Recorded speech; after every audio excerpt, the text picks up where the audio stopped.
Neste vídeo, nós vamos apresentar um exemplo de como pode ser trabalhado em sala de aula um conceito muito interessante, utilizando musgos e outros organismos para mostrar a importância que esses organismos têm na composição das crostas biológicas do solo.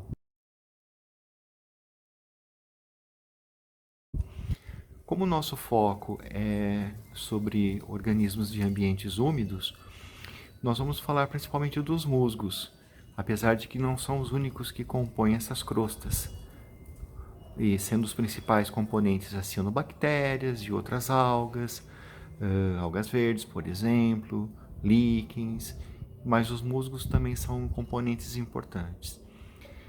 As crostas biológicas protegem o solo do excesso de chuvas, da incidência direta de raios solares, evitando a formação de erosões, fosforocas, perda de nutrientes e o empobrecimento do solo como um todo.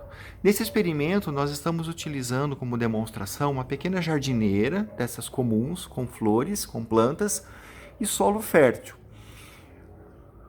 Ao nos aproximarmos, nós vemos que esse solo está totalmente coberto com uma camada verde de musgos, como a gente pode ver.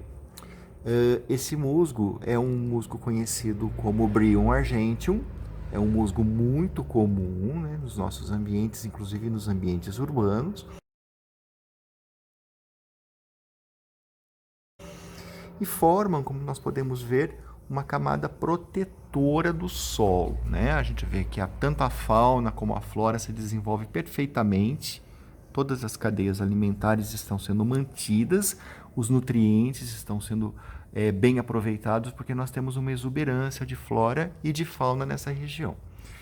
Então vamos fazer uma simulação aqui com a água caindo do regador, como a gente pode ver aqui, né? Um pequeno regador, como se fosse a chuva torrencial, e vamos ver que a água se espalha sem fazer crateras no solo, vão se espalhando, né? E penetrando no solo de maneira uniforme, mantendo, portanto, a sua integridade.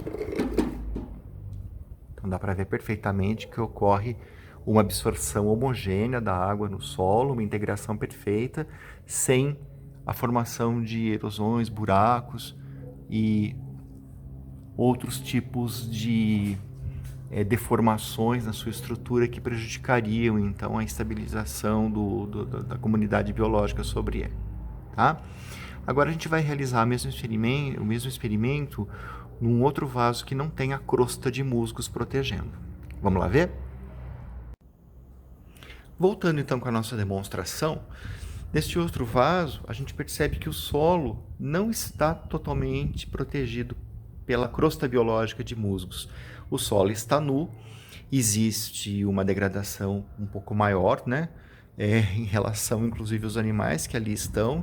Falta comida, há um desequilíbrio, no modo geral, os animais estão morrendo e as plantas estão definhando. Se acontecer um fenômeno, por exemplo, de uma chuva intensa, que vou simular agora com o regador, vamos ver o que acontece, né?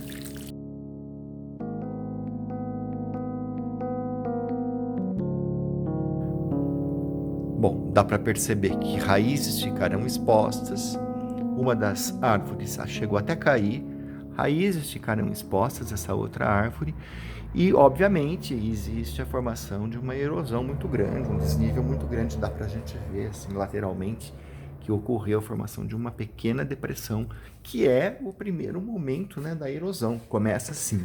Depois o acúmulo de água vai ficando cada vez maior, até que essa água vai drenando os nutrientes, vai dissolvendo, levando embora os nutrientes, empobrecendo muito o solo e deixando essa primeira camada totalmente empobrecida. Tá? Então é uma simulação fácil de fazer, com materiais baratos, mas que mostra a importância dessa camada de musgos que protege os solos. Isso acontece no nosso planeta inteiro, desde as regiões árticas, antárticas, passando pelos trópicos, desertos, e é uma função ambiental importantíssima que os musgos desempenham, inclusive nos ambientes úmidos.